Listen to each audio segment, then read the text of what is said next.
Decode the world unfiltered.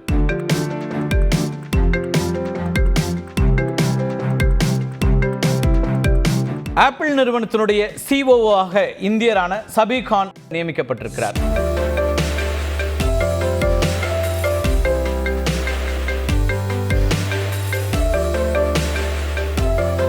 சுற்றுச்சூழலுக்கு ஏற்ற வகையில் ஆப்பிள் நிறுவனத்தை மாற்றி காட்டி சாதனை படைத்திருக்கிறவர் யாருன்னா இந்த Sabir Khan.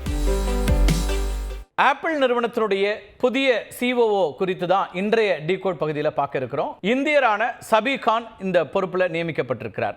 Chief operating officer of Apple group, Apple நிறுவனம் 1976ஆம் ஆண்டு ஸ்டீவ் ஜாப்ஸ் உள்ளிட்ட 3 பேரால் தொடங்கப்பட்டது அப்படின்னு உங்களுக்கு தெரியும். இதில் அமெரிக்காவுடைய கலிஃபோர்னியாவில் தான் இந்த நிறுவனம் தொடங்கப்பட்டுச்சு. தற்போதைய நிலையில் ஆப்பிள் நிறுவனத்துடைய சந்தை மதிப்பு எவ்வளோ தெரியுமா? 3.9 ட்ரில்லியன் அமெரிக்க டாலர்கள். இது இந்திய மதிப்பில் எவ்வளோ இருக்குன்னு பார்த்தீங்கன்னா 334 லட்சம் கோடி ரூபாய். அவ்வளவு மிகப்பெரிய ஒரு நிறுவனத்தினுடைய சீஃப் ஆபரேட்டிங் ஆஃபீஸராக இந்தியர் நியமிக்கப்பட்டிருக்கிறார். உலகிலேயே அதிக சந்தை மதிப்பு கொண்ட நிறுவனம் அப்படிங்கிற பெருமை ஆப்பிளுக்கு தான் இருக்குது. 30 ஆண்டுகள் தொடர்ச்சியாக பணியாற்றிய நிறுவனத்தினுடைய தலைமை இயக்க தலைவராகிறார் சபீர் கான். இதுவும் ரொம்ப முக்கியமானது.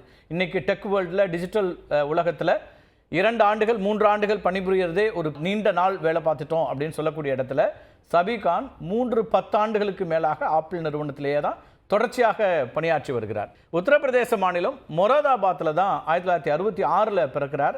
அதுக்கு பிறகு அமெரிக்காவுக்கு இடம்பெயர்றதுக்கு முன்னாடி தன்னுடைய 10 வயதில் பள்ளி பருவத்தில் சிங்கப்பூர் போகிறார். அமெரிக்காவுக்கு குடிபெயர்ந்த சபீர் கான் டஃப்ஸ் யூனிவர்சிட்டியில் பொருளாதாரம் மற்றும் இயந்திர பொறியியலில் இளங்கலை பட்டம் பெற்றவர். அதனைத் தொடர்ந்து ரென்சீலர் பாலிடெக்னிக் நிறுவனத்தில் இயந்திர பொறியியல் முதுகலை பட்டமும் வாங்கியிருக்கிறார். 1995 தான் முதல்ல ஆப்பிள் நிறுவனத்தில் கொள்முதல் குழுவில் பணியில் இணைகிறார் கான். ஆப்பிள் நிறுவனத்தினுடைய புதுமையான தயாரிப்புகளை வழங்குவதிலும் நிறுவனத்தின் உலகளாவிய செயல்பாட்டு உத்தியை வடிவமைக்கிறதுலையும் ரொம்ப முக்கியமான ஒரு பங்கு வகித்தவர் யாருன்னா இந்த கான். 2019ஆம் வருடத்தில் ஆப்பிள் நிறுவனத்தினுடைய நிர்வாக குழுவில் இணைக்கப்படுறார் சபீர் கான். அப்போலேருந்து ஆப்பிளினுடைய உலகளாவிய விநியோக சங்கிலியை வழிநடத்தி கொள்முதல், திட்டமிடல், உற்பத்தி, தயாரிப்பு அப்படின்னு எல்லா முக்கியமான பணிகளையும் மேற்பார்வையிடுற ஒரு பொறுப்புக்கு வர்றாரு. சபீர் கானுடைய தலைமையின் கீழ் ஆப்பிள் நிறுவனம் உற்பத்தியில் புதிய தொழில்நுட்பங்களையும் புகுத்தி இருக்கு. உலகம் முழுக்க கோவிட்-19 ஒரு பெரும் நெருக்கடியை உருவாக்கியது. ரொம்ப குறிப்பாக பொருளாதாரத்தில், வர்த்தகங்களில் பெரும் நெருக்கடியை உருவாக்கியது. அந்த பெருந்தொற்று காலத்திலும் கூட விநியோக சங்கிலி இடையூறுகளை சிறப்பாக கையாண்டு உலகளாவிய சவால்களுக்கு எதிர்கொள்ளக்கூடிய வகையில் ஆப்பிள் நிறுவனத்தினுடைய திறனை உறுதி செய்யறதுல கானுடைய பங்கு ரொம்ப முக்கியமாக இருந்திருக்கு. ஆப்பிள் நிறுவனத்தினுடைய செயல்பாடுகளை மேற்பார்வையிடுதல தன்னுடைய பதவி காலத்தில் ஆப்பிளினுடைய கார்பன் தடத்தை 60% அளவுக்கு குறைச்சிருக்காரு. இது ரொம்ப முக்கியமானது.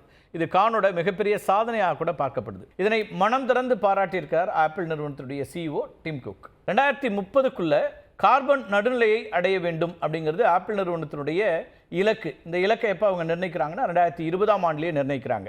இப்போ இதற்கு முன்னதாகவே 2018ஆம் ஆண்டிலேயே அதன் அலுவலகங்கள், சில்லறை விற்பனை கடைகள், அது மட்டும் இல்லாமல் தரவு மையங்கள்னு 100% புதுப்பிக்கத்தக்க மின்சாரத்தை பயன்படுத்தி வருகிறது ஆப்பிள் நிறுவனம்.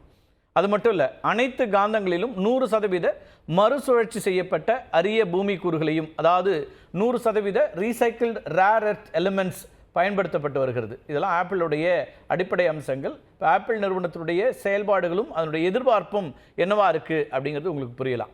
ஆப்பிள் ஃபோன் பேட்டரிகள்லையும் கூட 100% மறுசுழற்சி செய்யப்பட்ட கோபால்ட்டை பயன்படுத்த வேண்டும் அப்படிங்கிற இலக்கையும் கூட 99% அந்த நிறுவனம் பூர்த்தி செய்திருக்கிறது.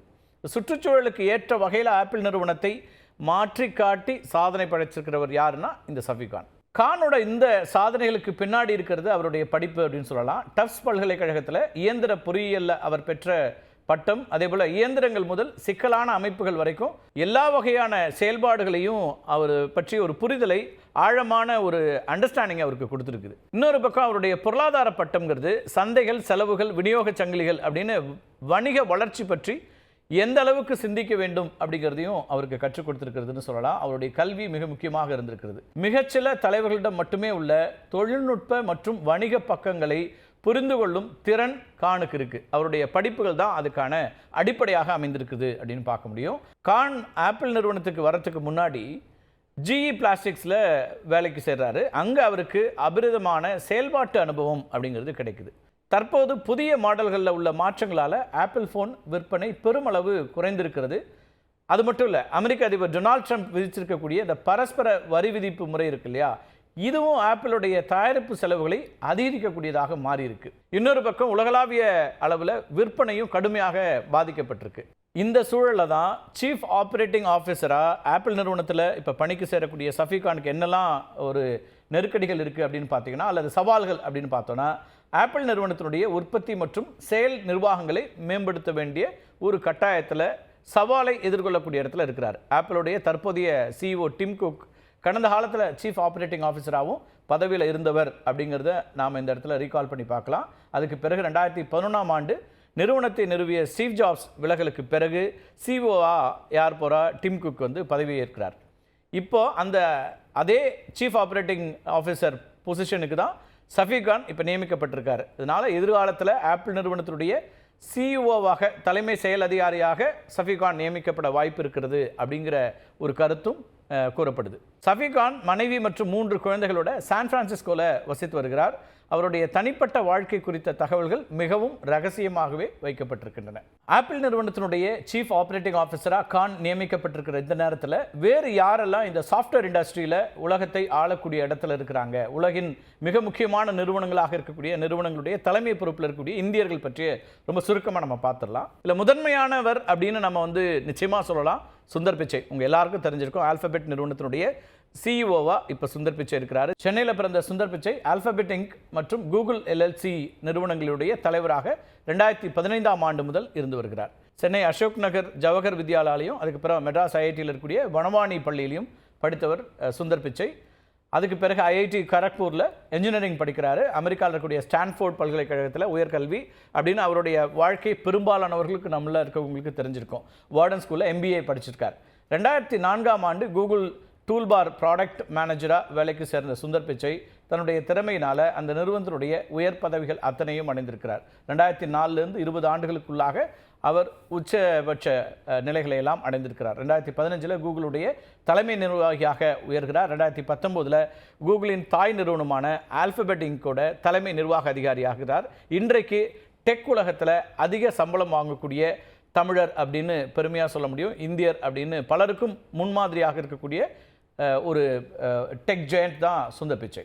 அதுக்கப்புறம் ஹைதராபாத்தில் பிறந்த சத்யா நாராயண நாத்தல்லா, இவரையும் உங்களுக்கு நிறைய தெரியும். 2014ஆம் ஆண்டு முதல் மைக்ரோசாஃப்ட் நிறுவனத்தினுடைய தலைவர் மற்றும் தலைமை நிர்வாக அதிகாரியாக இருக்கிறார். அமெரிக்காவில் இருக்கக்கூடிய விஸ்கான்சின் மில்வாக்கி பல்கலைக்கழகத்தில் மின் பொறியியல் துறையில் இளங்கலை பட்டம் பெற்றவர். சிகாகோ பல்கலைக்கழகத்தில் முதுகலை வணிக மேலாண்மை பட்டம் பெற்றவர். 1992ஆம் ஆண்டு மைக்ரோசாஃப்ட் நிறுவனத்தில் பணிக்கு சேர்கிறார். பல்வேறு முக்கிய பொறுப்புகளில் பணியாற்றிய பிறகு 2014 தலைமை நிர்வாக அதிகாரியாக நியமிக்கப்படுகிறார். 2021 முதல் மைக்ரோசாஃப்ட் நிறுவனத்தினுடைய சேர்மனாகவும் இருக்கிறார். இவரோட தலைமையின் கீழ் மைக்ரோசாஃப்ட் நிறுவனம் கிளவுட் கம்ப்யூட்டிங், செயற்கை நுண்ணறிவு, அது மட்டும் இல்லாமல் புதிய தொழில்நுட்பங்களில் குறிப்பிடத்தக்க வளர்ச்சியை அடைந்திருக்கிறது அப்படின்னு பார்க்க முடியும். தற்போது மைக்ரோசாஃப்ட் நிறுவனத்தினுடைய 30% கோடிங் செயற்கை நுண்ணறிவால் உருவாக்கப்படுகிறது. இவரையும் பார்த்தீங்கன்னா நீண்ட நாட்களாக மைக்ரோசாஃப்ட் நிறுவனத்திலேயே பணியாற்றி அதனுடைய உயர் பொறுப்புக்கு வந்திருக்கிறார் அப்படின்னு பார்க்க முடியும். உலக அரங்கில் சாஃப்ட்வேர் இண்டஸ்ட்ரியில் டாப் பொசிஷனில் இருக்க இன்னொருத்தர் நீல் மோகன், யூடியூபோட CEO. லக்னோவை பூர்வீகமாக கொண்ட நீல் மோகன் என்ன பண்ணுறாருன்னா, அமெரிக்காவில் இந்தியானால தான் பிறந்திருக்காரு. 2023ஆம் ஆண்டு முதல் யூடியூபோட சீஃப் எக்ஸிக்யூட்டிவ் ஆஃபீஸர் CEO அப்படிங்கிற பொசிஷனில் இருக்கார்.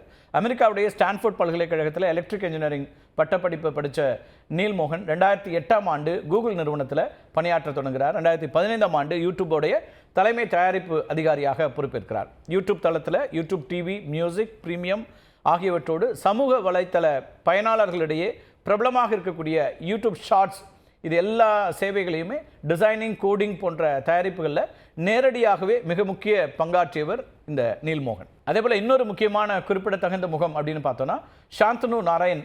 இவர் வந்து அடோபோட CEO. சாந்தனு நாராயண் டிசம்பர் 2007ஆம் ஆண்டு முதல் அடோப் இன்க் நிறுவனத்தினுடைய தலைவர் மற்றும் தலைமை நிர்வாக அதிகாரியாக பணியாற்றி வருகிறார். சாந்தனு நாராயண் ஹைதராபாத்தில் பிறந்தவர். ஹைதராபாத் பப்ளிக் பள்ளியில் படிக்கிறார். அதுக்கு பிறகு உஸ்மானியா பல்கலைக்கழகத்தில் எலக்ட்ரானிக்ஸ் அண்ட் கம்யூனிகேஷனில் இன்ஜினியரிங் பட்டம் பெறுகிறார். அதுக்கு பிறகு அமெரிக்கா போன சாந்தனு மெசரெக்ஸ் ஆட்டோமேஷன் சிஸ்டம்ஸில் பணியாற்ற தொடங்குகிறார். இதுக்கு பிறகு அடோபில் தயாரிப்பு மேம்பாட்டின் மூத்த தலைவராக பணியில் சேரக்கூடிய வாய்ப்பை பெறுகிறார். 2007 அடோபோடைய தலைமை நிர்வாக அதிகாரியாக சாந்தனு நாராயணன் நியமிக்கப்பட்டிருக்கிறார். இப்படி பலரும் வந்துட்டே இருக்கிறாங்க. இன்னும் கூட பட்டியல் இருக்குது. நம்ம வந்து ஒரு டாப் 10 மட்டும் இன்றைக்கி நம்ம பார்க்குறோம். தாமஸ் குரியன் இவரும் ரொம்ப குறிப்பாக ஒரு முக்கிய இடத்தை பிடிச்சிருக்காரு. கூகுள் கிளவுடில் இருக்கக்கூடிய தாமஸ் குரியன், கேரளாவில் பிறந்த தாமஸ் குரியன் உலகின் வெற்றிகரமான இந்திய நிர்வாகிகளில் ஒருத்தர் அப்படின்னு பார்க்கலாம். தாமஸ் குரியன் பெங்களூரில் இருக்கக்கூடிய செயின்ட் ஜோசப்ஸ் ஆண்கள் மேல்நிலைப் பள்ளியில் பள்ளி படிப்பை முடிக்கிறாரு. அதுக்கு பிறகு சென்னை ஐஐடியில் சில காலம் கல்வி பயின்று வந்திருக்கிறார். அப்போது அமெரிக்காவுடைய பிரின்ஸ்டன் பல்கலைக்கழகத்தில் வாய்ப்பு கிடைக்குது. அதனால் சென்னை ஐஐடியினுடைய வாய்ப்பை விட்டுட்டு அமெரிக்காவுக்கு போகிறாரு. அதுக்கு பிறகு ஆரக்கல் நிறுவனத்தில் 22 ஆண்டுகள் பணிபுரிந்திருக்கிறார். அப்போது தான் உலக அளவில் 35,000 பேரை நிர்வகித்து வந்திருக்கிறார். ஆரக்கல் நிறுவனத்தினுடைய தலைவர் லாரி எலிசனுடன் ஏற்பட்ட கருத்து வேறுபாட்டை தொடர்ந்து அங்கிருந்து வெளியேறுகிறார். 2018ஆம் ஆண்டு கூகுள் கிளவுடைய தலைமை நிர்வாக அதிகாரியாக பொறுப்பேற்கிறார். கூகுள் கிளவுடை புதுப்பித்த பெருமை தாமஸ் குரியனைத்தான் சேரும். இன்றைக்கு நாம் பட்டியலிட்டவர்கள் மட்டுமல்ல, இவர்களை தவிர்த்தும் ஆயிரக்கணக்கானவர்கள் இன்றைக்கு உலகம் முழுக்க மிக முக்கியமான பொறுப்புகளை நோக்கி நகர்ந்து கொண்டிருக்கிறார்கள். முக்கியமான நிறுவனங்களில் உயர்ந்த பொறுப்புகளையும் ஆராய்ச்சி படிப்புகளையும் ஆராய்ச்சிகளிலும் உயர்ந்த இடத்தை நோக்கி நகர்ந்து கொண்டிருக்கிறார்கள். அத்தனைக்கும் அடிப்படை அவர்களுடைய கல்வி அப்படிங்கிறது தான் மிக முக்கியமாக அதில் நம்ம பார்க்க வேண்டியது. மீண்டும் ஒரு காணொலியில் சந்திக்கலாம் நண்பர்களே. நன்றி, வணக்கம்.